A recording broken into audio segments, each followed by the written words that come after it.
차이를 즐기자. 다양성을 표현하라. 여러분 안녕하세요. 부천 문화 다양성 축제 다다다 온다다 진행을 맡은 부천시민 신실입니다. 안녕하세요. 함께 진행을 맡은 부천시민 서원입니다. 우리 환희 학생. 네. 우리 지난번 방송 주변 분들 반응이 어땠나요? 거의 동네를 돌아다니지 못할 정도로 정말 반응이 잘한다. 어마어마했습니다. 아니 내가 얘기 듣기로 네. 지난번에 체험학습 내고 왔다면서요? 맞아요. 학교 선생님이 여기 출연하는 걸 더 좋아하셨다고. 아마 저보다 더 좋아하시지 않았나. 학교의 명예죠. 학교의 자랑스러움. 성한이 네 너무 좋습니다. 오늘도 우리 케미를 불살라 보자고요. 파이팅! 파이팅! 예! 오늘은 우리가 어떤 이야기를 나눌까요? 오늘은요, 평소에 무심코 내뱉거나 듣는 말로 인해서 상처를 받는 경험 다들 한 번씩은 해보셨을 것 같은데요. 이런 혐오 표현에 대한 이야기, 그리고 나와 다르다고 차별을 정당화시키는 것에 대한 이야기를 해보고자 합니다. 그렇구나. 이 주제를 가지고 이야기를 나눌 분을 지금 이제 모실 텐데요. 우리가 지금 다양성이 주제잖아요. 누가 섭외했는지 시연분도 굉장히 다양하세요. 다양성의 또 한 부분을 또 담당하는 우리 부천시의회 행정복지위원회 더불어민주당의 정재현 시의원님을 모시겠습니다. 박수로 맞아주세요. 자, 어서 오세요. 반갑습니다. 네, 시청자분들께 한번 인사드려 주시죠. 이쪽 보고 하나요? 네, 이쪽 보고 보시면 됩니다. 이쪽 보고요. 네, 메인 카메라입니다. 도당동, 춘희동, 역국 1, 2동, 원밀동 출신 시의원 정재현입니다. 반갑습니다. 아니, 뭐 랩하나요? 왜 이렇게 말이 빠르세요? 이게 워낙에 많이 하다 보니까 천천히 해보세요. 지금은 부천동이고요. 도당동과 춘희동, 역국 1, 그렇지, 2동, 원밀동 출신 시의원 정재현입니다. 행정복지위원회 위원장하고 있습니다. 몇 달 안 남았습니다. 네, 환영합니다. 의원님, 혐오 표현이 어떤 건지 말씀해 주실 수 있나요? 워낙에 우리나라가 혐오 천국이잖아요. 그렇죠. 혐오 아닌 말이 없다라고 할 정도로 많죠. 안타깝네요. 뭐 인종에 대한 차별부터 성별에 대한 차별, 취미에 대한 차별, 국적에 대한 차별, 성에 대한 차별, 온갖 혐오가 다 있는 나라라서 유교적 풍습이 낳은 결과인 것 같기도 한데 여튼 셀 수 없을 만치 많습니다. 네. 뭐 공부 좀 하고 오셨나 봐요? 아닙니다. 전혀 그렇지 않습니다. 우리 시원들이 공부하는 것 같아. 네, 너무 좋네요. 우리 환희 학생도 네. 학교에 이렇게 다니면서 많은 친구들과 어울리다 보면 우리 학생들 안에서도 혐오스러운 말이 오고 갈 텐데 어떤 게 좀 있나요? 학교는 그야말로 혐오의 천국이죠. 온갖 말들이 뛰돌아다니는데 가장 먼저 생각나는 것은 아마도 패드립이 아닐까 생각을 합니다. 패드립이라는 말이 생긴 지 얼마 안 된 걸로 알고 있어요. 네. 이제 패드립이 뭐냐면 상대방의 부모에 대한 성적인 또는 또 다른 부분에 대한 모욕들을 나타낸 것을 패드립이라고 얘기를 하는데 아무래도 이게 어떤 뜻인지 모르고 습관적으로 자주자주 내뱉는 말이 되다 보니까 이 부분은 꼭 고쳐져야 하는 부분이라고 생각을 합니다.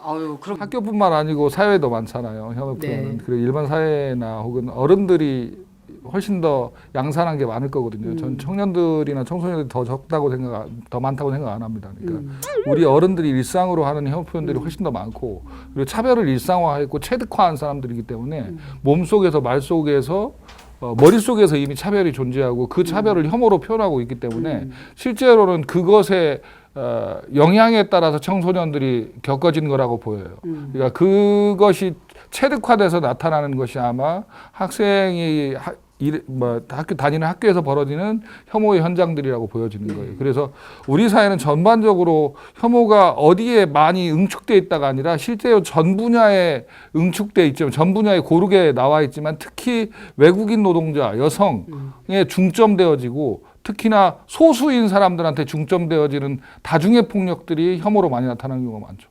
그렇죠. 근데 지금 말씀하신 거는 이제 직접 만났을 때 면대면으로 이제 하는 거지만 지금은 이제 미디어 시대를 맞이해서 직접 얼굴 보지 않고도 인터넷을 통해서 또 SNS를 통해서도 끊임없이 그런 차별과 혐오 표현을 하고 있죠.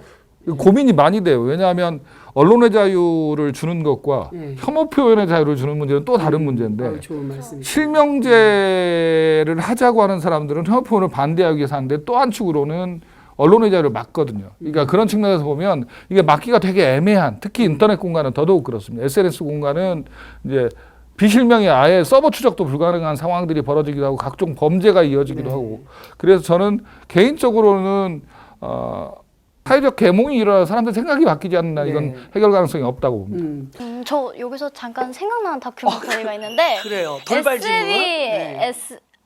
EBS에서 이런 혐오 차별을 주제로 한 다큐멘터리가 하나 있었어요. 미국 같은 경우에는 이런 혐오 표현 같은 문제도 표현의 자유에 해당하는 것이 아니냐 해가지고 나에게 혐오 차별을 하더라도 그것 또한 상대방의 표현의 자유이기 때문에 그것은 침해당하면 안 된다는 얘기를 들었는데 거기서 가장 인상 깊었던 부분은 이제 독일에서 이런 말이 나왔어요. 개인의 표현의 자유는 다른 사람의 표현의 자유를 침해하는 것이 아닌 것까지만 허용이 되어야 한다라는 말이 기억에 남는데 우리나라에서도 개개인이 표현의 자유에 대해서 생각을 할 때 이런 부분이 바탕적으로 깔렸으면 좋겠는 생각이 듭니다. 그리고 거기서 좀 더 나가면 이렇습니다. 독일은 국기를 잘 안 겁니다. 자기 나라가 침략 국가였기 때문에 국기거는 그걸 창피해야 합니다. 국민들이. 그러니까 침략 국가이기 때문에 독일 국기가 처음 등장한 때가 언제냐면 독일 월드컵 때 처음 등장합니다. 범시민적으로 개항이 된 게. 그런 국가적 그 창피함이 있는 거죠. 일본이 우길기를 걸고 달려드는 것이 아니라 실제로는 우길기는 자기들이 창피하니까 빼야죠. 침략의 모습이었으니까. 저는 그런 양심적이 행동들, 국가의 체계들이 국가의 품격이라고 생각합니다. 그러니까 그런 것처럼 실제로 인류의 품격이나 나라의 품격이나 시민의 품격 측면에서 보면 그렇게 혐오와 차별을 하지 않는 것이 높은 시민의 품격이라고 생각하는 거죠. 네. 아유 뭐 아주 그냥 우리 중학교 2학년 학생과 우리 또 정재현 의원님께서 아주 그 서로 오가면서 깊은 대화 너무 좋습니다. 그럼 이어서 제가 좀 더 우리 이제 부천시로 돌아와서 질문을 해보면 아직 우리 중앙 정부에서도 혐오 표현이나 차별을 금지하는 그런 법률이 없는 것으로 알고 있습니다. 그런데 이제 곧 있으면 21대 국회가 이제 출발하잖아요. 이제 거기서는 이 법이 이런 차별금지법이 만들어져야 되지 않는가 싶은데요. 그렇다면 이제 우리 부천시나 우리 부천시 시의회는 지금 이런 부분에 대해서 조금 더 구체적으로 어떤 준비를 좀 하고 있는지 궁금합니다. 이웃하고 있는 일본의 도시가 있는데 가와사키가 저희 부천이랑 되게 비슷해요. 그러니까 서울의 인근에 있고 그리고 공업 지역이고 예. 그리고 뭐 이렇게 해서 우리랑 되게 많이 비슷해요. 네. 우리가 자매 도시기도 하고 예. 거기서는 이제 그 유례 없는 차별금지 조례를 만들었죠. 그래서 실제로 벌금까지 부과하는 이렇게 그러니까 개인적으로는 이렇게 차별금지 조례를 만들고 싶고요. 정의당이 1호보말로 차별금지법을 하겠다고 했는데 예. 그것이 저희 민주당이 어떻게 할지 모르겠습니다만 저는 개인적으로 차별금지법은 제정돼야 된다고 생각합니다. 그래서 그게 준비하는 것뿐만 아니라 그 과정에서 충분히 논의하고 협의해서 시민들의 호응도 얻어낼 거고요. 네네. 또 엄청난 반대와 더 싸워야 되겠죠.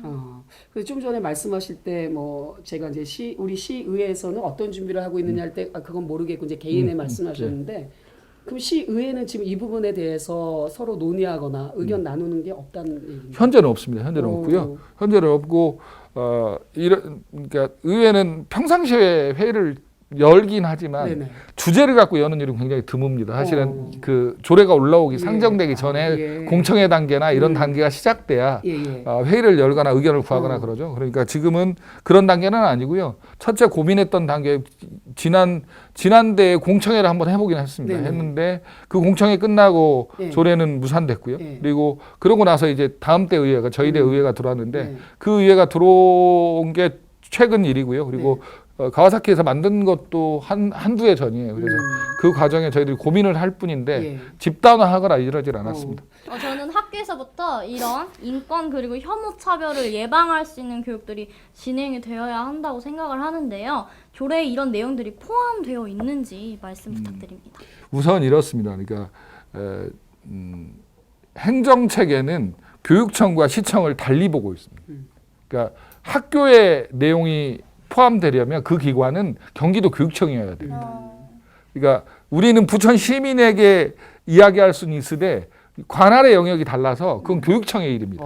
그리고 교육청의 일은 경기도에서 조례를 만들어야 되고요. 우린 부천시의 일이라서 학교가 관할이 또 아닌, 그러니까 행정기관의 체계상은 그렇습니다. 근데 되게 애매한 것이 우리나라가 교육 자체가 완결된 상태가 아니거든요. 그러니까 시가 학교를 관할할 수 없어요. 협조할 수는 있을 때. 그래서 그런 점들이 좀 있어서 그건 질문 자체가 좀 애매해서 답변드리기가 좀 그렇습니다. 그러니까 부천 시민들에게 고유하게 적용되는 건 맞는데 학교에선 빠져 뭐 이런 이런 상황이니까 우리나라 지방자치대의 모순이기도 합니다. 예. 아마 이 방송을 통해서 그동안 그 부분 몰랐던 분들에게 아주 큰 그 도움이 될 것 같고요. 그리고 되게 애매합니다. 그래서 일을 할 때도 이게 학교 일이면 전혀 다른 루트를 가야 돼요. 아하, 그렇구나. 네. 일본은 시 안에 교육청이 들어와 있거든요. 네. 그럼 시가 조례를 딱 만들면 교육청까지 싹 이러면 학교까지 쫙 이렇게 돼요. 그러니까 우리가 사실은 교육자치 측면은 완벽하게 정리된 단계가 아닌 거죠. 그러면 국회에선 지시를 내릴 수 있나요? 국회는 이제 법을 만들면 그 법은 모두 안 지킬 수 없습니다. 예. 그럼 차별금지법이 그래서 중요합니다. 국회가 법을 만드는 게 중요한 게 전 국민을 대상으로 권한을 행사하는 거거든요. 그럼 경기도조례는 경기도민을 중심으로 행사하는 거고 경기도 중에 학교는 경기도조례에서 하고 부천시민은 부천시에서 하고 이렇게 되는 거죠. 오늘 문재인님은 그게 안 됐나요? 왜 안 오시나요? 문재인님요? 국회에서 이렇게 해야 되는 거 아닌가요? 일정이 바쁘세요. 바쁘신가요? 섭외했는데 네. 거절당했어. 거절당. 그리고 대통령 국회 함부로 안 가요. 국회가 불러야 가요. 그래요? 그럼 일년에 국회가 몇 짱인 번. 거예요? 1년에 몇 번 안 돼요. 그렇다고 대통령이 국회의장을 부르지도 않아요. 이거 삼권 분립이죠. 이렇게. 학교에서 사회와 정치 시간이 이런 시간이 돼야 됩니다. 부천에 있는 시의원들을 사회 시간에 불러주세요. 수업하게. 좋은 생각입니다. 좋은 좋지 생각입니다. 않습니까? 아주 실질적입니다. 예, 너무 좋으네요. 네, 그 어떻게 보면 결국 이 모든 게 또 인권의 문제일 수 있잖아요. 혐오와 차별의 문제가. 부천시는 아직 이 인권 조례는 없죠. 네, 없습니다. 네. 그 이거를 해결 방법이 또 뭐가 있을까요? 그 눕지는 말고요. 눕지는 말고 아마 6월이 주로 고민이 되는 달이 되겠죠. 그리고 이게 워낙에 행감 끝나고 나면 조례들이 이쪽 저쪽에서 다 올라오지 않겠습니까? 지금 다양성 조례 열심히 길거리에 서명하고 있는 것 같고 또 시민들이 많이 참여하는 것 같고 또 인권 조례는 인권 조례대로 우리가 암묵적으로나마 약속했던 것들이 좀 있고 그리고 또 시장의 공약도 있고 그러니까 무리 없이 올라오면 뭐 통과시키도록 노력하겠습니다. 그렇군요. 자, 오늘 우리가 지금 혐오 표현과 차별에 대한 주제를 가지고 지금 이야기를 나누고 있지 않습니까? 그래서 제가 준비한 것이 하나 있습니다. 같이 한번 보면서 이야기를 나누고 마치겠는데요. 국가인권위에서는 그 19가지의 이런 게 방송 아니겠어요? 네. 또 이렇게 희생해 주시는 겁니까? 네. 네, 19가지. 제가 크시니까 괜찮아요. 19가지. 오케이. 국가인권위원회에서는 이 19가지의 차별 사유를 다루고 있는데요. 여기 보면은 뭐 성별, 종교, 출신 나라, 학력 이런 19가지 정도의 차별 사유가 이렇게 나와 있습니다. 우리 정 의원님은 여기서 어떤 것이 좀 눈에 띄나요? 용모, 신체 사유. 왜 그게 눈에 띌까요? 인간들이 저보고 뚱 이렇게 보는 거 뭐 괜찮네요. 네. 귀여우세요. 괜찮다뇨, 지금. 만찢남. 지금 만화를 찍고 나온 그런 캐릭터예요. 지금 왜 그러세요? 차별이라고 이거 혐오 표현이라 예. 혐오 표현. 근데 저는 그러면 안 여기 되죠. 또 하고 싶은 얘기가 있어요. 네. 학교를 딱 처음 입학을 했을 때요. 학교에서 이게 너희가 앞으로 지켜야 하는 규칙이야 하면서 엄청 두꺼운 종이다발을 이렇게 줬는데요. 제가 그걸 다 읽어봤거든요. 도대체 내가 뭘 지키고 살아야 하는가 봤더니 좀 남녀 차별적인 부분이 있었어요. 일단 저 방금 찍어주신 용모 등 신체 조건에서 남성들이 지켜야 하는 용모는 단정하게 여자들이 지켜야 하는 용모는 치마 길이는 줄이면 안 되고 뭐 다른 뭐 화장도 하면 안 되고 머리 길이 너무 염색하면 안 되고 막 등등등등등등 여성에게만 너무 요구하는 신체 조건 용모 등이 너무 많아서 그게 좀 거슬렸던 기억이 납니다.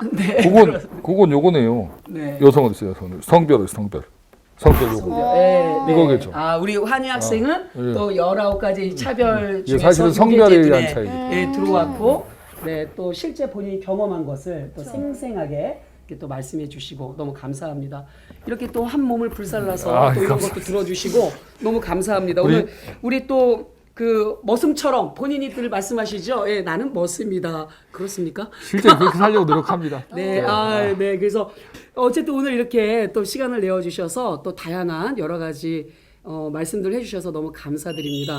이제 마칠 시간인데 좀 뭐 아쉽게 뭐 하실 말씀 못 하신 거 있으면 좀 한번 시간을 드리겠습니다. 맞이하시죠.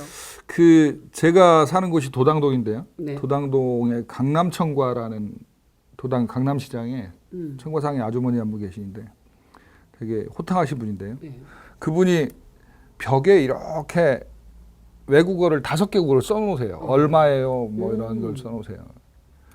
근데 그런 지역에 우리가 해야 할 일은 불편하지 않도록 외국인도 불편하지 않고 우리 상인도 불편하지 않도록 만들어주는 일이 저희가 해야 되는 일인데 아직도 못하고는 있습니다. 근데 그렇게 우리 이웃 속에 제가 사는 곳 바로 옆에 이주민도 살고 그거와 함께 노력하려는 사람들도 삽니다. 그리고 우리는 이미 이주민들이 노력하지 않으면 우리 경제는 굴러갈 수 없을 단계에 와 있습니다. 그리고 우리의 선조들은 만주에서 이주민이었고 동경에서도 이주민이었고 그렇죠. 시카고에서도 이주민이었고 브라질에서도 이주민이었습니다. 그렇게 이주민으로 살았던 선배를 생각해 보면 부모를 생각해 보면 우리가 차별하지 않고 사는 게 우리 선배를 살리는 우리 부모를 살리는 할머니를 살리는 함께 사는 길이라고 생각합니다. 차별받지 않을 권리 누구에게나 있는 겁니다. 그래서 그렇게 노력하고 그렇게 삶을 살려고 노력하고 있습니다. 네. 끝까지 귀한 말씀 감사드립니다. 뭐 조금 전에도 보니까 그냥 또 시민들에게도 다양한 문의 전화도 오고, 네, 어쨌든 시민들이 찾는 정재현 의원이 되시길 바라면서 감사합니다. 오늘 이렇게 또 귀한 시간 내주셔서 감사합니다. 고맙습니다. 네, 여러분 박수 한번 보내주세요. 네. 네.